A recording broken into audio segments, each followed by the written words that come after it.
สวัสดีพี่น้องป้องไปลองเฮ็ดเบิ่งเด้อระบบสปริงเกอร์เลยใส่น้ำประปาสาธิตเบิ่งก่อนเด้อว่าจะเป็นยังไงพี่น้องเอ้ยใส่3หัวนี่เนาะเบิ่งมาเบิ่งนำกันเด้อพี่น้องเด้อลองเบิ่งนี่กำลังต่อท่อกำลังเก็บอุปกรณ์อาวุธต่อท่อ3หัวเอาความค่อยโดยบ่มีอ่างเก็บน้ำเด้อเนาะมี3 1 2 3 3หัวแล้วมาเบิ่งนำกันว่าความแห้งมันสิแห้งจังไดเนาะ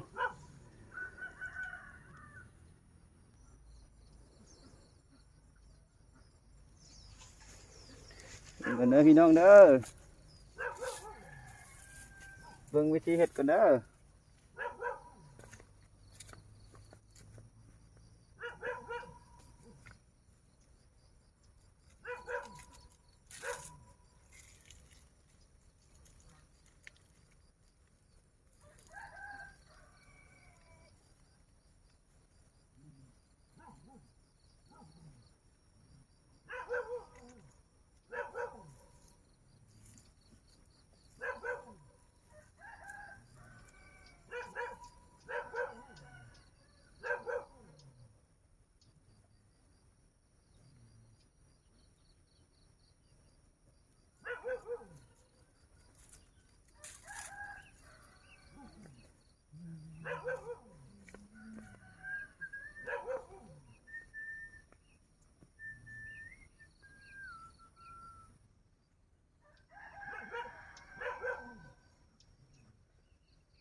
งามแท้งาม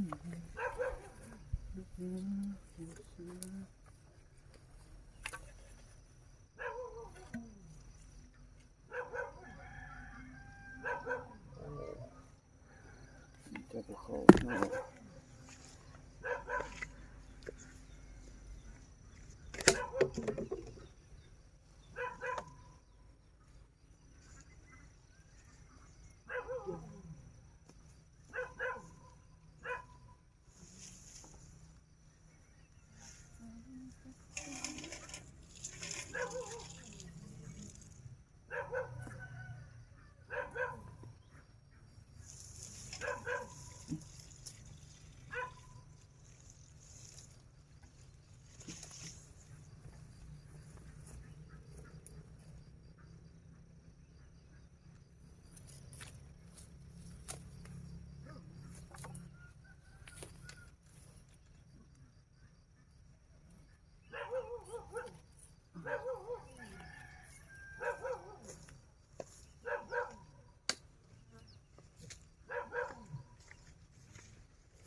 น้องมึงเนาะพี่น้องเนาะ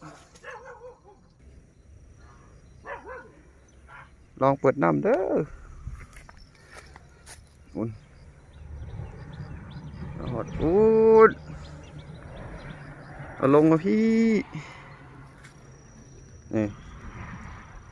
ลองมั้งระบบสปริงเกอร์เนี่ยพี่น้องเอ้ยนี่โอ้อีเลยอีเลยอีเลยอีเลยเห็นว่านี่เห็นว่าอีเลยโอ้ระบบสปริงเกอร์เด้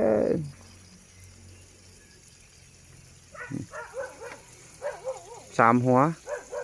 ทั่วทั้งสวน